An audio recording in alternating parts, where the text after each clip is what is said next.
কৰিমগঞ্জটো একদম ব্ৰিটিছৰ পিৰিয়ডত এইখন এটা সিলেট ডিষ্ট্ৰিক্ট আছিল আৰু তাৰ সাব ডিভিজন আছিল কৰিমগঞ্জ।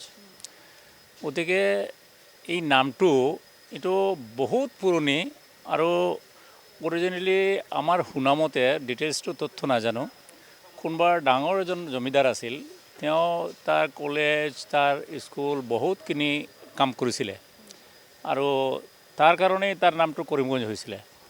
আৰু কৰিমগঞ্জ নামটো আজি এটা ঐতিহ্যবাহী নাম আৰু ইয়াৰ লগত গোটেই কৰিমগঞ্জ ডিষ্ট্ৰিক্টৰ মানুহৰ এটা ভাৱাবেগ জড়িত আছে।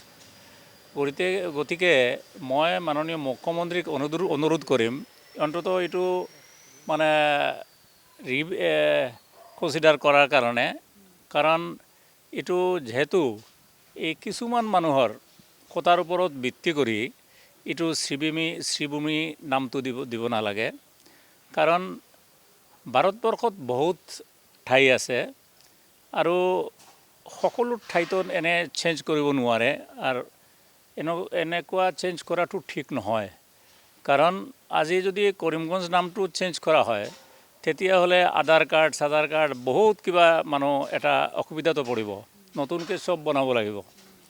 গতিকে এই যে মানে মানুহৰ অসুবিধা দি আমি কোনো ৰাজনীতি কৰাটো ঠিক নহয় আৰু মেইনলি আমি অন্ততঃ ডেভেলপমেণ্ট কৰা উচিত, আমি কৰিমগঞ্জৰ উন্নতি কৰা উচিত। নামটো চেঞ্জ কৰি কি হ'ব? হৈছে, নাই হোৱা নহয়, কিন্তু যে এইটো নামৰ কাৰণে যিটো যে কিবা মানে উন্নয়নৰ হেৰি হ'ব তেনেকুৱা নহয়। গভৰ্ণমেণ্টে উন্নয়ন কৰক, যিমান উন্নয়ন কৰিব ইমানেই মানুহে ভাল পাব। এইবাৰ একচুৱেলি মেইনলি মুছলিম মানুহবিলাকে বিজেপিক ভোট নিদিয়ে, কিন্তু 2.5 লাখ ভোট য'ত মুছলিম ভোট বেছি আছিলে তাতে মুছলিম মানুহবিলাকেও অন্ততঃ এমপিক বিজেপিৰ এমপি জিকাই দিছে। গতিকে তাততো কোনো কমিউনেল ফিলিংছ অহা নাই। সেইকাৰণে মই অনুৰোধ কৰিম মাননীয় মুখ্যমন্ত্ৰীক অন্ততঃ গোটেই মানুহবিলাকৰ কথা একবাৰ চিন্তা কৰি অন্ততঃ কৰিমগঞ্জৰ নামটো চেঞ্জ কৰিব নালাগে। এইটোতো কিছুমান মানুহে, আপুনি সব গ্ৰুপৰ মানুহ পাব। কালি মই আছিলোতো কৰিমগঞ্জ, গতিকে ইমান আতচবাজি নহয়, অলপ চলপ হৈছে।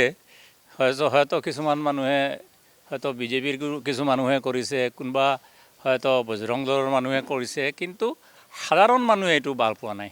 এইটো কেইজনমান মানুহে আমাৰ গোটেই বৰাকবেলিটো আজি কিছুমান মানুহ আছে তেওঁলোকে ছেপাৰেশ্যন বিচাৰে, হয় নহয়?